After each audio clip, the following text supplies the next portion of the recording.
it was in '69 when I got my first paid gig as a director. It was for the McGill Players Club, directing Threepenny Opera. I was paid $250, which I, of course, then immediately put back into the production. It was a great production. We took it in the Sandwich Theatre in the Union. We took all the seats out. You got 2 free beers when you bought your ticket, and we put tables and chairs in. And my generation at McGill, which I'll get to in a second, was really an amazing group of theater people. People like Fiona Reed actually played a sex worker in Threepenny Opera. She had a small part in it. So we were a lot out of my generation that graduated.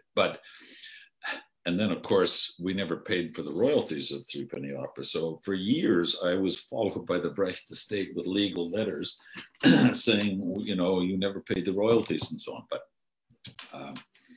they never found me, and they never got me, as it were. You can't catch me. So I don't know where this story is going to lead.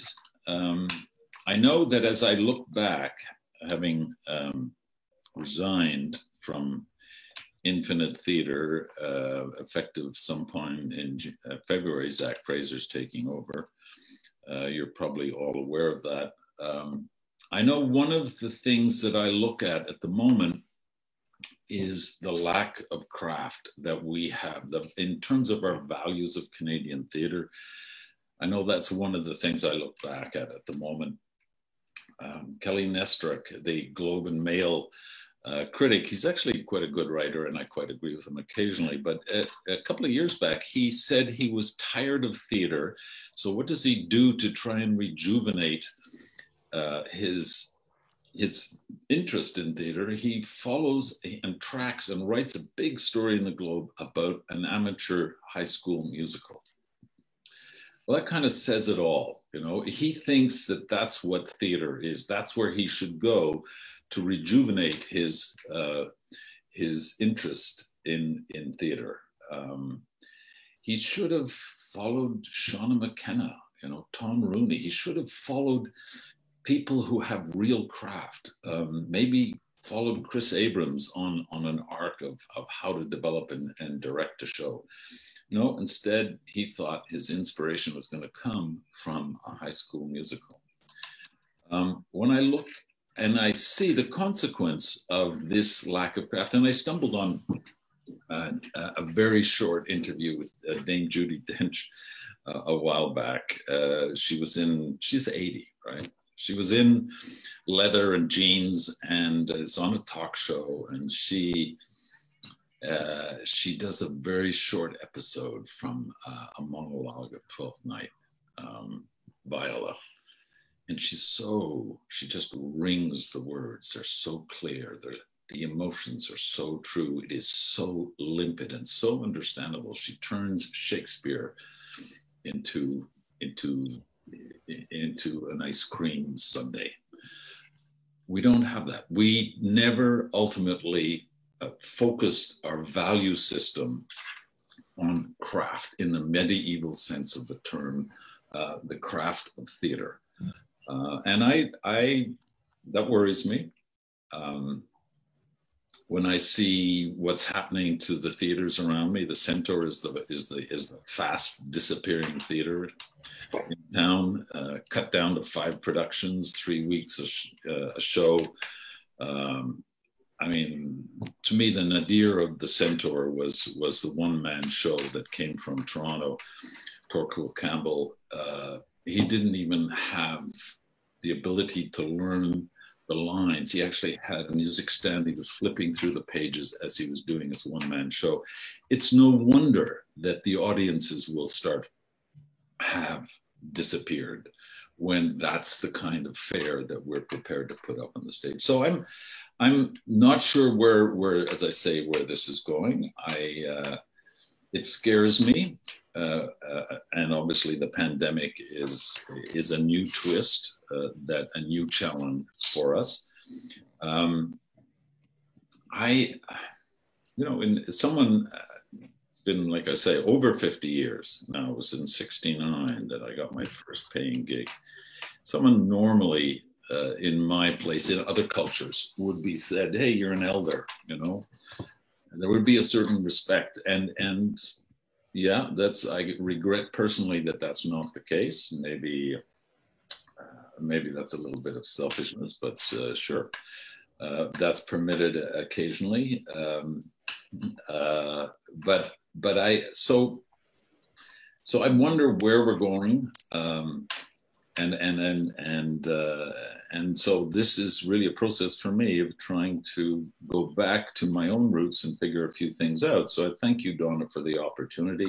I have to say that Archives Canada phoned me up a year ago and said, hey, we want you for the Archives of Canada. We think there's a public interest in you. So I put together, you know, legal boxes of all my papers and shipped them off to Ottawa for the archives. I got rid of a lot of stuff, but also apparently there was some value to it. So I actually got a tax receipt for the value of my archives. Now, my only problem is that I'm not earning enough to actually be able to use the tax receipt to reduce my taxes. But maybe I'll be able to earn enough to make use of the tax receipt. So who am I? How did Guy Sprung become Guy Sprung? And what is it? So on my parents' side, and it's a fun story, so I will tell some of it. They were each one generation removed from farming. On my father's side, his mother was part of the whole settler movement that took the land grab that I tried to talk about and fight on, and had farms in Saskatchewan. And on my grandfather's side, both of them, by the way, I never knew, he was born on a farm in Pictou County, a bit near Belleville, ironically just a stone's throw, literally, away from where Marion Ackerman's father's farm was. Marion Ackerman founded 1774, which then became Infinite Theatre.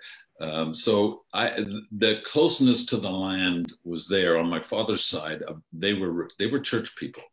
My father got a good licking if he played baseball on Sundays. And on my mother's side, my grandfather was the younger son of a small family farm on the North German plains. Because he was the younger son, I mean, the tradition was that only the older son got the farm.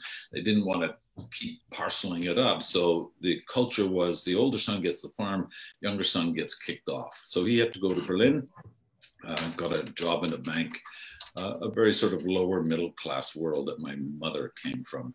How did they meet? So my father grows up in Winnipeg. How or where my father's parents actually probably never even finished grade school. So now you have this guy who suddenly gets interested in philosophy.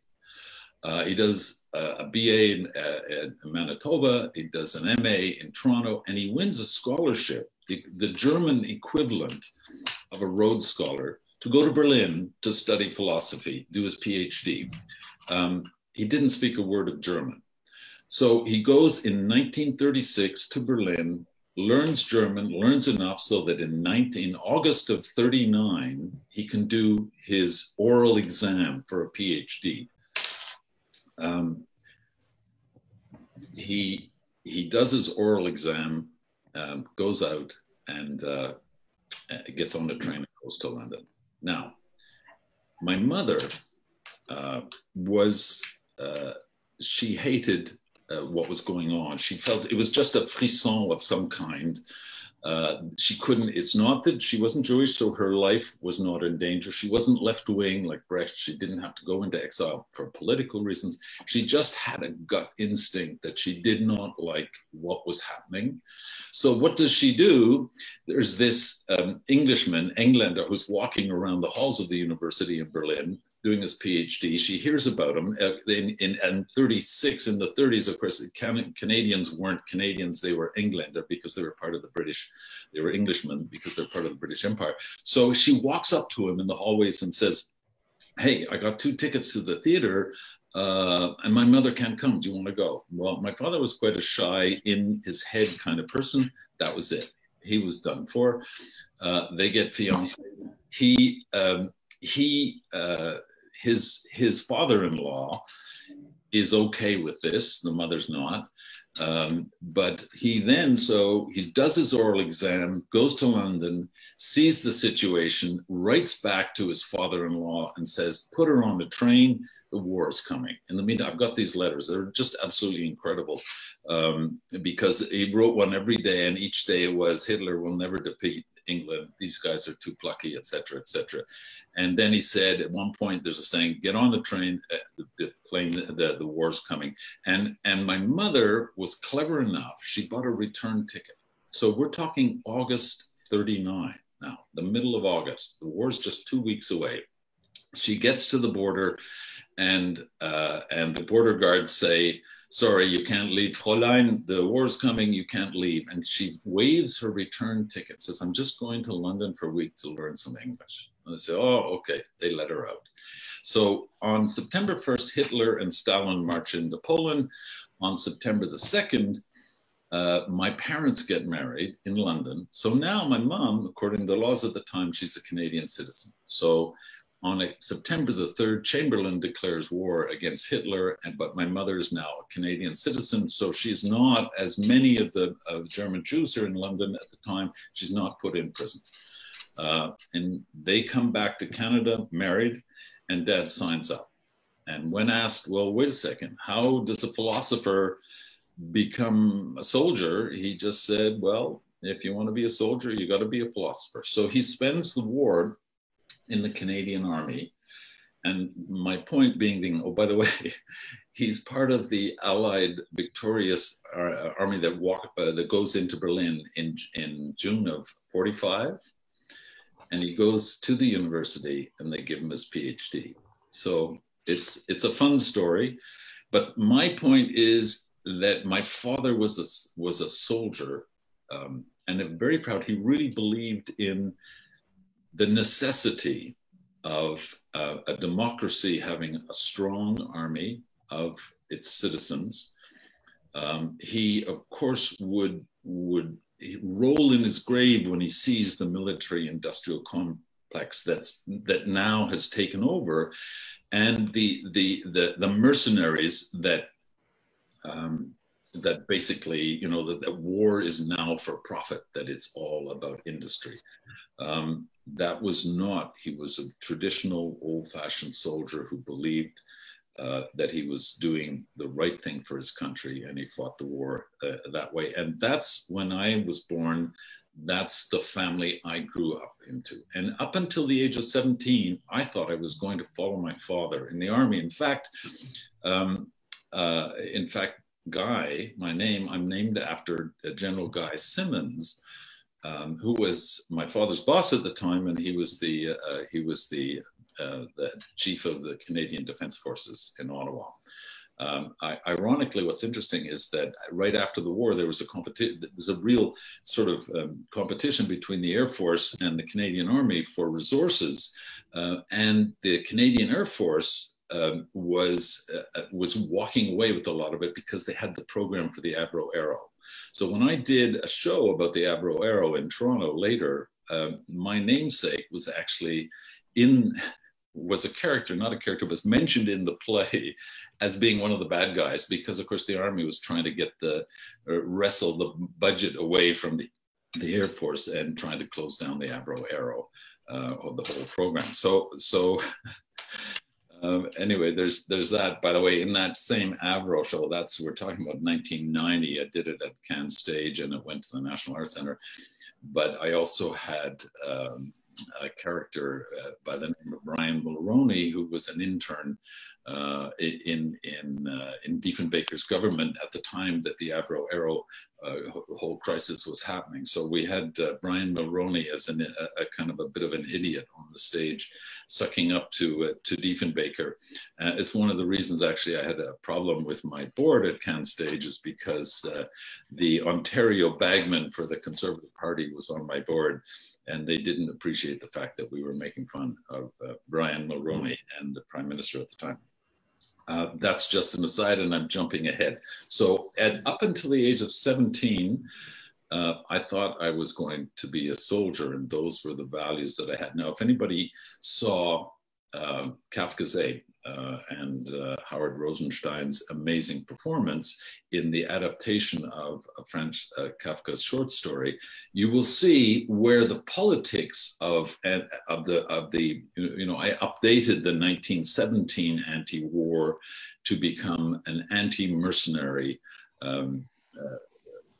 piece of theater. So you can see where the motivation to try and to nail the mercenary industry in the States would have come from. So again, that's just jumping in. So at 17, I think I'm going to be a soldier, but my father resigns from the army, and what does he do? He goes to India to learn Sanskrit, and in actual fact, he translates some of the early Buddhist texts from as I wrote once of them when I wrote about them, from incomprehensible Sanskrit into incomprehensible English. But he is actually the translator of record for some of those early Nagarjuna texts, and I'm still getting royalties from that. But I then decide I want to become an archaeologist. I'm enthralled by these books about the discovery of Troy, about Heinrich Schliemann, about the civilization in Mesopotamia and Ur of the Chaldeans and early Egypt. So I come to McGill thinking I'm going to be the first Western archaeologist into China. That was my objective. And actually, it was kind of fun because I was able to, some of that residual fascination was able to kind of itch it a bit when we took Fin de Partie to Cairo, when we represented Canada and Quebec at the Cairo International Film Festival, and we took our bilingual and totally illegal version of Fin de Partie Endgame to Cairo. This was in September, and we were there for 9/11. So we saw the reaction to the destruction of the towers from an Arab point of view. And in the hotel we were in, Sheraton, Cairo, the waiters were all cheering because they figured the Americans were getting their comeuppance for what they were doing in Palestine and to the Palestinians. Anyway, it was a bizarre look from another perspective of the whole situation. So I go to McGill to try and thinking I'm going to become an archaeologist, and I'm fascinated by these worlds. By the way, it was quite amazing to be able to actually take that camel ride around the sites, and I'm convinced, just in doing some of the research, that the whole Arab scientific world, I mean, the astronomy that the ancient Egyptians knew about, and the pyramids, by the way, the 3 pyramids, they're set up as an exact replica of the stars of Orion's belt. Mm-hmm. So they knew, and apparently around the pyramids, there were thousands of little pyramids that represented the night sky at the time of the precession, which happens every 27,000 years. And when the star rises at a certain time, this is how the configuration of the stars would have been. Anyway, they knew more about astronomy than we had ever dreamed about. And I'm convinced that Galileo probably read some of those Arab texts and got his ideas for the fact that the Earth goes around the sun as opposed to the opposite from the Arab scientists and the Arab texts. But that's just a small theory. I've never read anybody actually saying that, but certainly the Arab astronomers at the time of Galileo knew full well how our universe, how our galaxy was operating. McGill, back to McGill. So we're mid-60s now, and in my first year at McGill, I am absolutely, I'm just despondent because my teachers are so bored with what they're teaching. They seem to fall asleep as they're teaching. I certainly fall asleep as they're teaching. So there's nothing for it, but I took a gap year after that first year. I didn't know what I was going to do or why I was going to do it. So I went hitchhiking around Europe, and I end up in southern Germany, in a town called Freiburg in the Black Forest, with quite a reputation, a university with a very good reputation. And I decided to enroll in German literature, Germanistic, in Freiburg for a year. And so I do, and I'm taking some courses, re-strengthening my German, knowledge of German, Buddenbrooks, Thomas Mann. And I don't know anybody, and I'm actually a bit of a shy guy. I'm a bit of a loner. And I see in the canteen, the student canteen of the student center, it's called the Mensa. I'm there, by the way. As a German student, you can eat, what they call an Eintopf, which is a one-pot meal. It's usually lentils and a bit of pork or some sausage or something for about 20 cents is what at the time. So you could survive as a student in those days quite well. But I see on the wall a poster for the acting club, the theater club of the University of Freiburg, Actors Needed. And it has a time and a place for auditions. Now, I've never had anything to do with theater, okay? I have no idea. I do not understand why that clicked. I saw that poster and I said, I'm going to do that. So I go to the auditions. Now it's the small studio theater at the university. There's 65 people in the same room, sitting in the house. One by one, everybody goes up to audition. 64 people audition one after the other in front of us all. And finally they say, noch jemand? Ist da noch jemand? Is there anybody else? And I'm scared shitless. And I put my hand up and I go to the front and I do the audition. It's a poem by Bertolt Brecht. Erinnerung an die Maria A. Und als ich aufsah, war sie nimmer da. So I don't know, somehow or other they gave me the part. It was a French play, Fernando Arrabal, of course, in German. It was called The Automobile Graveyard. It was a kind of redoing of the Passion Play. I had no idea who Arrabal was. I had no inkling of theater itself. And there I am cast in a play. And we do the show. And then the show is actually chosen as the West German representative on the International Student Drama Circuit that summer. So in the summer of '67, I'm in Zagreb with my fellow students, and we're performing at this international student theater event. You know, the Sorbonne is there with their adaptation of Rabelais. The Brits are there. Oh yes, they did a Charles Marowitz version of Hamlet on a balance beam with 10 actors, a cut down version. Charles Marowitz, if anybody knows the history, he was an American who was living in London, and his thing was to take Shakespeare, chop it into nice palpable bits. And so they were doing that. And the Russians were there from Moscow.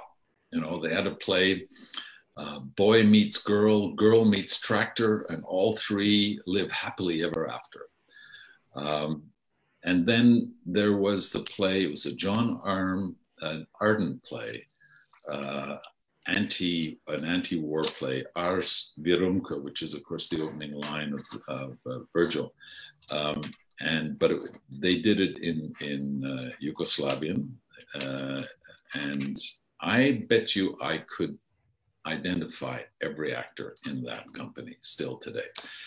So we would watch a show at 10 in the morning, we'd watch another show at noon, we'd watch another show at 2, another at 6, we'd perform ourselves, and then at midnight you all go home and find partners and end up under the tables at the marketplace near the church doing who knows what.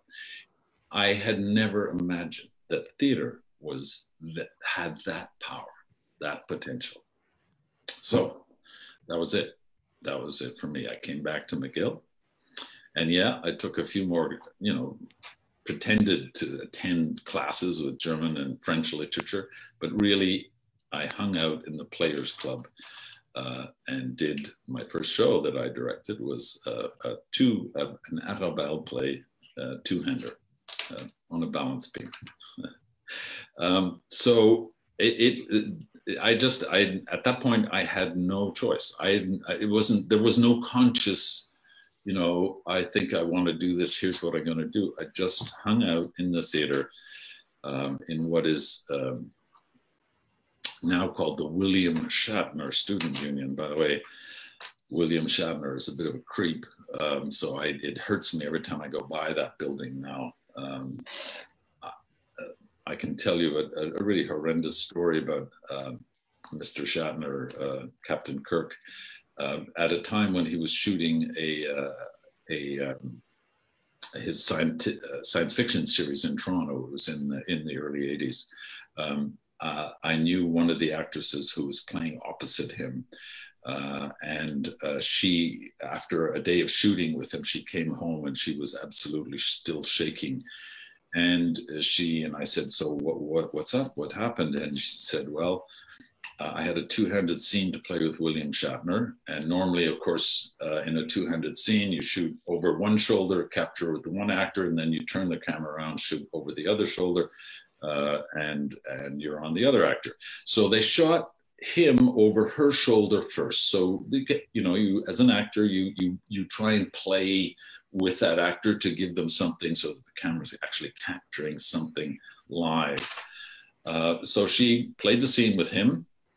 They turned the camera around. She started playing the scene, and William Shatner says, "Oh, there's something dripping from your vagina," and walks out from the camera, leaving her to play the scene on her own. So anyway, those are, I guess, the mid 80s and Hollywood. Where were we? McGill, right. So I'm hang out. Now at McGill at the time, we're talking 68, there were two factions in doing theater. One were the English expats, all with a bit of a plummy accent, doing Shaw. And they were, usually sort of from well-to-do British families, but they couldn't get into Oxford or Cambridge, so the family shipped them to McGill because it had an international reputation, and shipped them to McGill, and that way they could tell their people back home, "Oh yes, our son is at McGill in Montreal," and apparently that carried some kudos. So there was the Brit faction, and then there was the long-haired hippie faction doing anti-Vietnam wars and so on. Naturally, I was with doing Viet Rock and not doing Shaw. So at the end of one year of mucking about in the Sandwich Theater, comes the annual general meeting of the Players Club. And in those days, we were allowed to call ourselves the McGill Players Club. Not anymore for copyright reasons. But so there's an assembly, and it's time to vote for the next president. So the British representative put their person up, and then there's a silence. And I remember Jeanette Kuczynski. I have no idea where she is, but Jeanette, I blame you for my life. she says, I nominate Guy Sprung. I didn't know Jeanette. I didn't know she knew me. She says, I nominate Guy Sprung. And so I was too scared to say no. So the two of us leave the room. I don't think I've got a hope in hell. I'm thinking, oh, thank God. Hello. We walk back in. I have been elected the next year's president of the Players Club. So now I have a responsibility. I don't know anything about theater except having played a little bit and seen some student productions. So I'm lucky enough to land a job as an ASM at the Red Barn Theatre in Ontario for that summer. And that's where I learned everything. I mean, it was summer stock. So you got to imagine you do, you have a week to rehearse a play, and then it runs for a week. And then meanwhile, you're performing one play, you're rehearsing the next. And it's in Jackson's Point. It actually has a bit of a history. I think it's still going now, the Red Barn Theatre. It was, I think, the very first summer stock theatre in Ontario, maybe even in Canada. And it was, you know, building flats, hanging lights. And in the end, also doing a bit of acting on stage. Gaslight was one of the shows that we did. I played one of the policemen, but I also played the villain in the melodrama Murder in the Red Barn, which obviously always they trotted out because it sold tickets. But that's where I learned what theater was. I mean, in a you know, it's $25 a week we were making. We're talking the summer of '68. So when I come back to McGill, I'm now president of the Players Club. And again, I just emphasize McGill in that season, '68, '69, we had so many plays on in that Players Club. I mean, there was, I can remember one week it's not just we had a show every day of the school year. I mean, you know, nowadays the kids, they figure, oh, well, we're working for 3 months and do a show or something. No. We had a show every day of the school year, and it was packed. 150 people who came at lunch to eat their lunch, what was called sandwich theater, eat their lunch and watch a play of some kind. But I remember there was one week where we actually had 4 shows that we were running. So we had, you know, a show at lunch, a show at 4, and then 2 shows in the evening. And we would, you know, put the set up and down in the same day. Like I say, there was the energy of that year in theater, the desire, the hunger to do theater was extraordinary. And at one point, because I had started writing some reviews and so on, so I knew the editors of the McGill Daily. And at one point we had a festival of plays. And they were all had a bit of an off sort of sexual connotation, although the Revenger's Tragedy was one of them. The Golden Screw was a musical, was another. And The Beard, and I don't remember, that was an off-Broadway hit, the Scandal, Billy the Kid giving cunnilingus on stage. So we did these as a festival, and the McGill Daily, I'm sorry I don't have a copy of it with me. I do have one somewhere. They decided they were going to publicize this festival by making the Daily look like an edition of the Midnight. Now, the Midnight was a soft porn weekly magazine that was come out. I think it was actually produced by Robert Lantos, who ended up being one of our big film producers. But it had, as I say, soft porn articles about lap dancers hiding snakes in places. I mean, totally ridiculous articles. So the editors of the Daily decide that they redesign the front page of the McGill Daily to look like Midnight, this soft porn magazine. They have a picture of this guy called Randy Roddick. Now, if you guys know McGill, you know the Roddick Gates, or the gates that on Sherbrooke Street, from one of the founders of McGill. Long hair, smoking cigarettes, and the whole thing is nothing but purple prose about how, we're trying sex in the theater and doing this and doing that. And again, of course, the festival was totally sold out, and people were outraged at this front page issue, but it was all tongue in cheek. And by the way, McGill Daily at the time had some very serious hitters who went on. Mark Starowitz was one of the editors at the time. He ended up as the CBC head of documentaries and did some quite amazing work. But that generation of McGill graduates have gone on to leave their mark, I think, across Canada. So that's the kind of crazy things that we got up to. I remember one of the shows that we did it in Moyes Hall, was about Évariste Galois, who's a student activist, revolutionary from the 30s.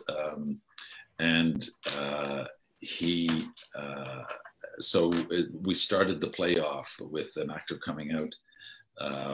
It was in Paris, right? A Paris student, the 1832 was the very first student uprising, I think, anywhere in the world. And Évariste Galois, he led it.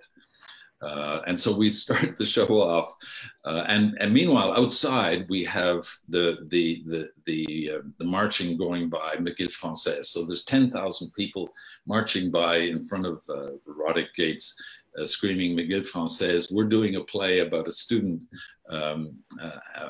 activist from 1832 in Paris, and one of the actors, it starts, but in the middle of the show, by the way, one of our technicians drove a Harley, and so we had him drive in. Moyes Hall was different in those days, it was flat. He drove in from the back of the hall with a pretend machine gun and pretended to take the whole audience hostage. So you know, we were slightly nuts in those days, and we got away with a load of shit.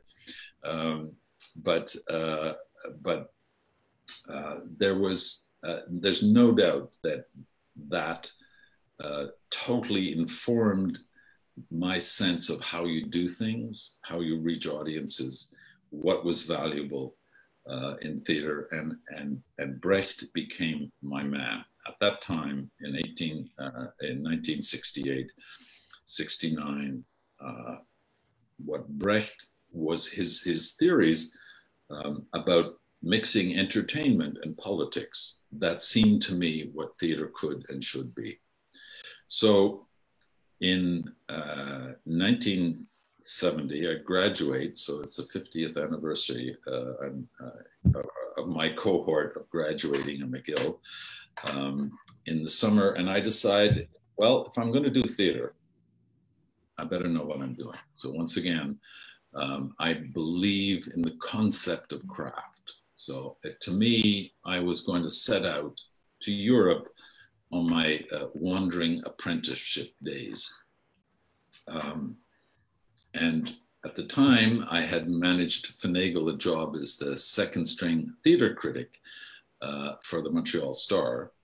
I was Zelda Heller's sort of stand-in. But at the same time, I was also working, because I knew a little bit about backstage, so I was working as an IATSE worker. IATSE is the stagehand union, making quite good money, trying to save up the money to get to Europe. And in fact, I can remember a couple of times when I would do an IATSE setup in Place des Arts, get paid for that, and then get, let go and walk out front, watch the show, and then go to the Star and write a review of it. But that was all just an attempt to put some money in the bank so we could go to Europe. So with my girlfriend, my partner at the time, this amazing, wonderful woman, we're still friends. We jokingly call her wife number one. We decided she wanted to go to London. I wanted to go to Berlin. We decided, because I wanted to see Brecht's theater, we said, we'll go to Berlin for 1 year and then we'll go to London after that. And she can take her university courses in special ed at the University of London. So we went to Berlin. As I say, I went to Berlin because I wanted to go to Berlin. I wanted to see Brecht's theater. I wanted to see the work. But I was lucky enough, one of my German professors, Dr. Trudis Rader, knew the intendant, the artistic director at the Schiller Theater in Berlin. And she got me an invitation to be a hospitant, you know, a kind of an intern, unpaid, at the Schiller Theater. The Schiller Theater at the time had 3 theaters. I counted 35 plays they had in repertory in 1 month in those 3 spaces. So it was a factory. If anybody has seen Mephisto, the great film about the rise of fascism in a German theater, it was that theater that Mephisto essentially was centered on. So Judith Raber, thank you for that 50 years ago. You are also responsible for the journey of my life from then, because when I got there, I was watching the rehearsals for a production of Shakespeare's Henry IV, and the director Ernst Schröder was one of the best known actors in Germany at the time, and we started talking about Shakespeare. We took a shine to me, I think partially because I was Canadian, and then he went to the higher ups and he said, hire this guy. So I actually ended up with the job as an assistant director at the Schiller Theater for the rest of that year. Ernst Schröder was at the time the #1 actor in Germany, the kind of Laurence Olivier of Germany. He had gone through the war at the Schiller Theater. He was wired and slightly nuts, and an incredible actor. He had played, because the Schiller Theater did have some very good productions. Samuel Beckett came and did his German versions of Endgame, Krapp's Last Tape, and he directed the German productions. And Ernst Schröder was loved and adored by Samuel Beckett. Played Ham in the German premiere of Endgame, Endspiel.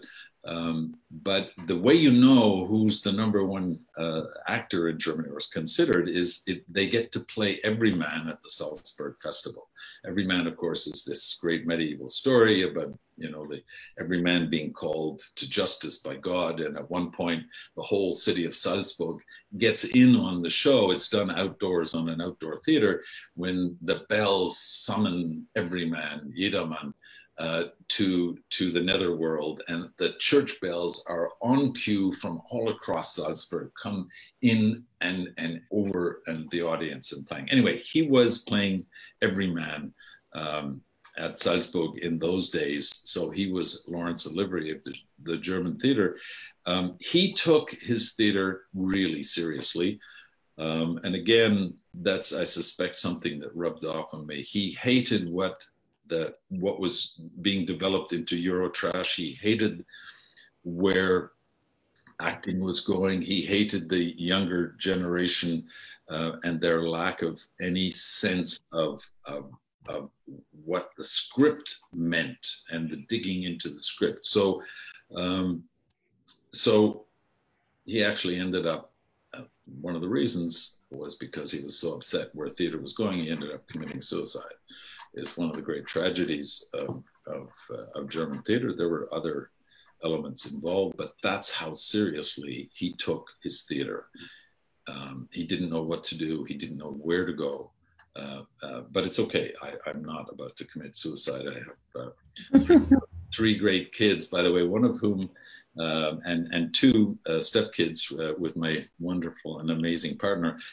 My daughter #2 tomorrow is defending her PhD in the Montreal Neuro. She has a PhD in neuropsychology that she's presenting to the panel tomorrow. So thank God my kids did not go into the arts. So that was Germany, and that was my wandering apprenticeship years. So after we finished, my partner and I at the time, we go to London, and it's a totally different relationship, because as a Canadian, I know colonial. Now we're talking 71, right?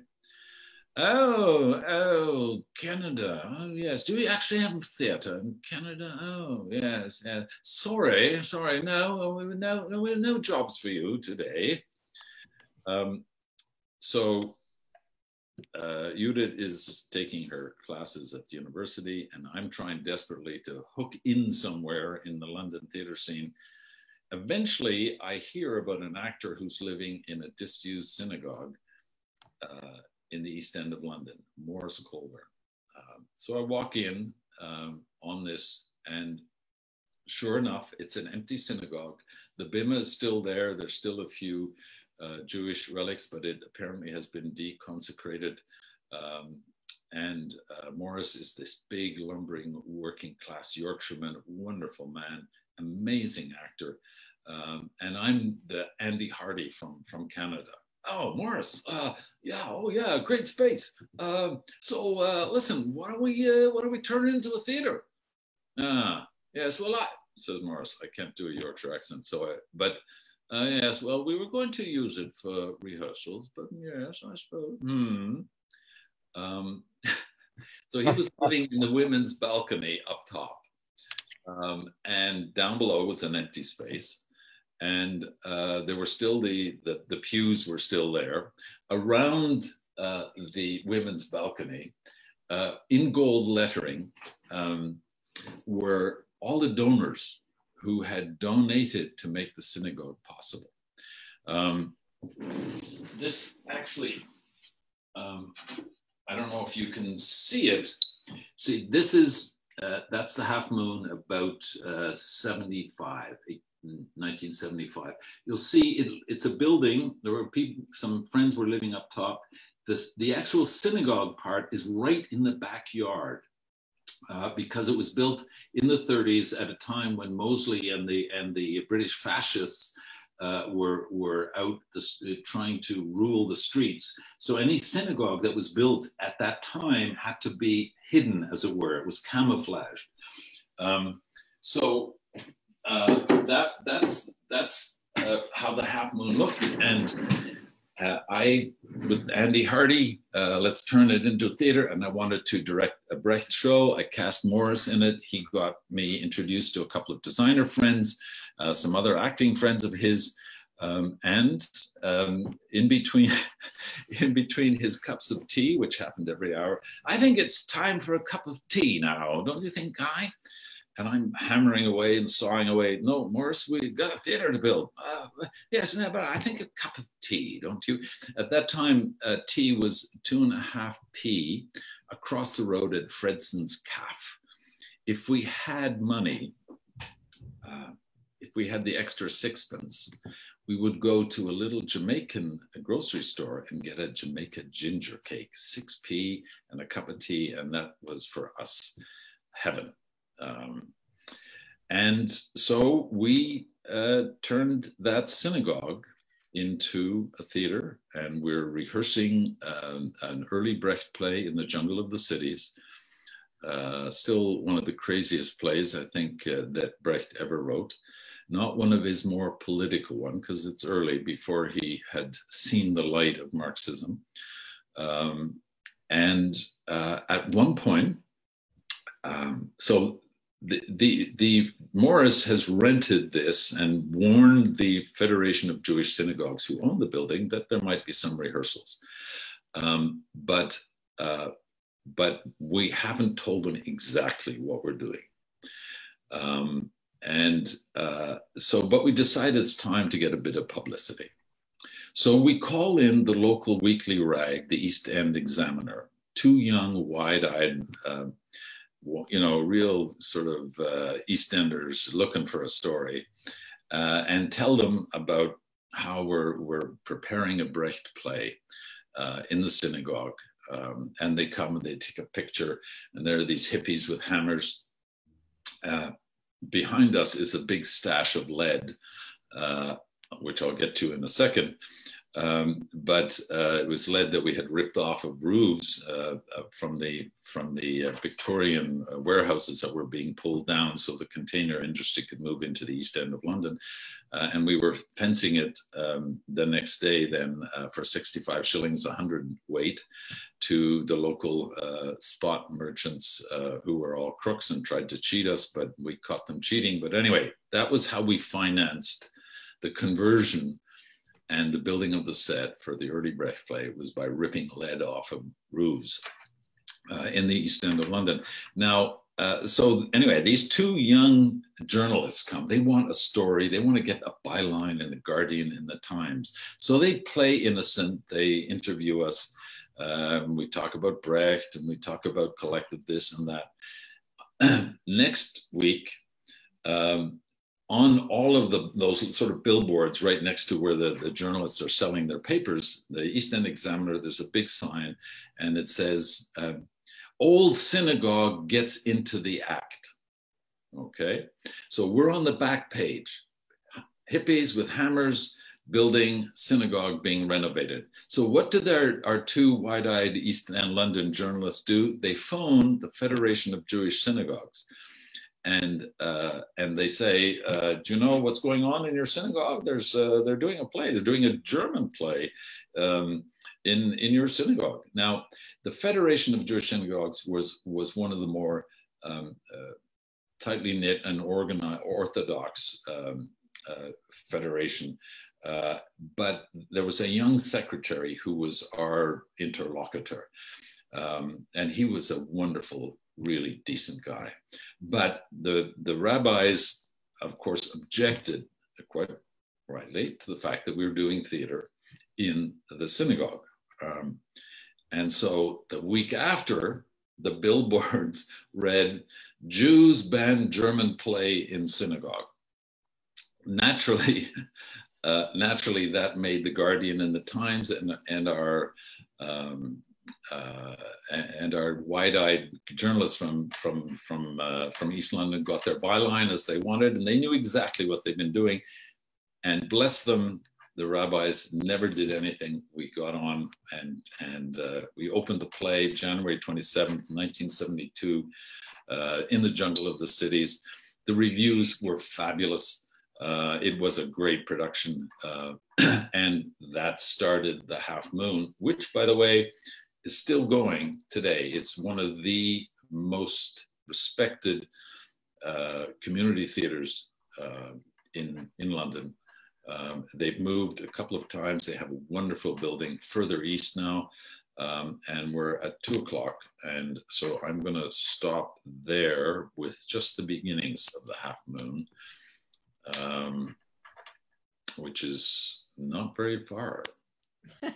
I'd love to get to the point where my theater's hijacked in Toronto, the Canadian stage. A bunch of nincompoops, and so that we end up with a Can stage now that has absolutely no reason to exist anymore, and has no, and it's basically, when I read, I mean, I have to laugh. They claim to have 80,000 people perform for 80,000 people, but the 90% of those are in the outdoor Shakespeare venue that I built for them, and which the board at the time tried to cut for financial reasons. And that's where I ended up fighting with my board, because they wanted to cut the outdoor venue to save money. And I said, no, you can't cut that venue. And that's where we clashed. And it was one of the main reasons why the hijacking of Canadian stage actually went through.